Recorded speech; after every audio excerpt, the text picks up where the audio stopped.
Welcome my YouTube channel Toon Kids Adventure।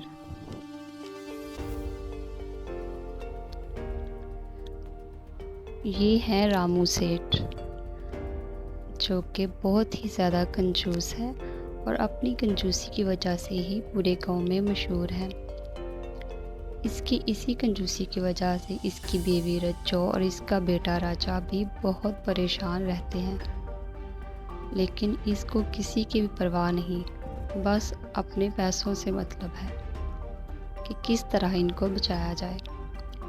एक दिन वो अपनी बीवी को आवाज़ देता है, रज्जो और रज्जो, ये इतनी सारी लाइटें फिजूल में ही क्यों जला रखी हैं?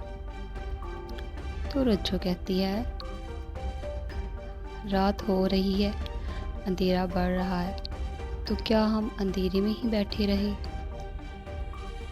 तो सेठ कहता है कि एक ही लाइट काफ़ी है, तुम्हें तो वैसी ही आदत हो गई है इतनी सारी फिजूल खर्ची करने की। जाओ जाके सारी बत्तियां बंद करो और सिर्फ एक ही लाइट जला दो।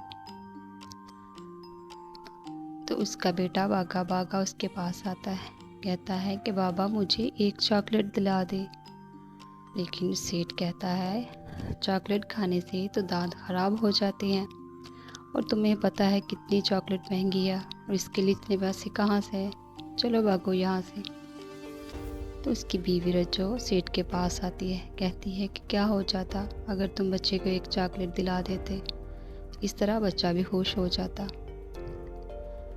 तो रात को जब वो खाने की मेज़ पर आता है तो राजा कहता है कि फिर से वही दाल और सूखी रोटी, मुझे नहीं खानी। तो रामू सेठ कहता है, जिसे नहीं खानी वो ना खाए, हमारे घर में तो एक टाइम में एक ही खाना बनेगा, ज़्यादा खाना बना के हम पैसों का ज़िया नहीं कर सकते। जैसे जैसे राजा बड़ा हो रहा था वो सोचता है कि किस तरह रामू सेठ को लाइन पे लाया जाए कि वो अपनी कंजूसी की आदत को छोड़ दे। ऐसे ही टाइम गुजरता जाता है तो राजा बड़ा हो जाता है और वो दुकान पे काम करना शुरू कर देता है, जिससे कि उसको काफ़ी मुनाफा आता है, क्योंकि वो काफ़ी अच्छे तरीके से काम कर रहा होता है। एक दिन उनका मुंशी राजा के साथ आता है तो रामू सेठ को बताता है कि राजा ने बहुत अच्छा काम किया है और इससे बहुत ज़्यादा मुनाफा भी मिला है, जिससे रामू सेठ बहुत खुश होता है और उसकी खुशी का तो कोई ठिकाना ही नहीं होता। तो अगले दिन वो राजा को बुलाता है और कहता है कि लाओ वो पैसे मुझे दो जो तुमने मुनाफे में कमाए थे। राजा कहता है, कौन से पैसे? वो पैसे तो मैंने अपने दोस्तों के साथ पार्टी कर ली और कुछ मैंने अपनी ज़रूरतों की चीज़ें ले लिए। रामू बहुत गुस्से में आता है, कहता है तुम तो मुझे किसी दिन हार्ट अटैक करवा के ही छोड़ोगे। राजा कहता है कि मैंने अपने दोस्तों को घर पे दावत दी है, इसके लिए मुझे कुछ पैसे चाहिए। पहले तो रामू सेठ नहीं मानता, लेकिन फिर राजा के कहने पर वो मान ही जाता है और उससे अगले दिन उसके दोस्त उसके घर पे आते हैं। जब उनके सामने खाना पेश किया जाता है तो राजा के दोस्त कहते हैं, ये खाना, हम कोई चिड़िया कौवे हैं जो इतना सा खाना खा के हमारा पेट भर जाएगा, इससे तो अच्छा था कि हम आप लोगों के घर ही ना आते। इस तरह की बातें करते हुए राजा के दोस्त उसके घर से चले जाते हैं। राजा और उसकी माँ बहुत ज़्यादा परेशान होते हैं। राजा अपने बाप के पास जाता है और उसे कहता है कि आपकी इसी कंजूसी की वजह से आज मुझे अपने दोस्तों के सामने बहुत बेइज्जत होना पड़ा। तो सेठ कहता है, यही बात है तो तुम घर छोड़ के चले जाओ।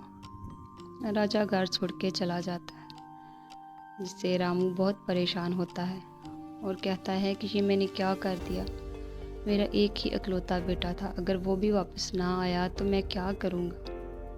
उसे अपनी गलती का एहसास होता है। उसका बेटा वापस आ जाता है, राजा से माफ़ी मांगता है और रामू सेठ कहता है कि वो आइंदा कभी भी इतनी कंजूसी नहीं करेगा। पैसे तो आने जाने वाली चीज़ है, इससे बेहतर है कि अपने घर वालों पर ही खर्च किए जाएं।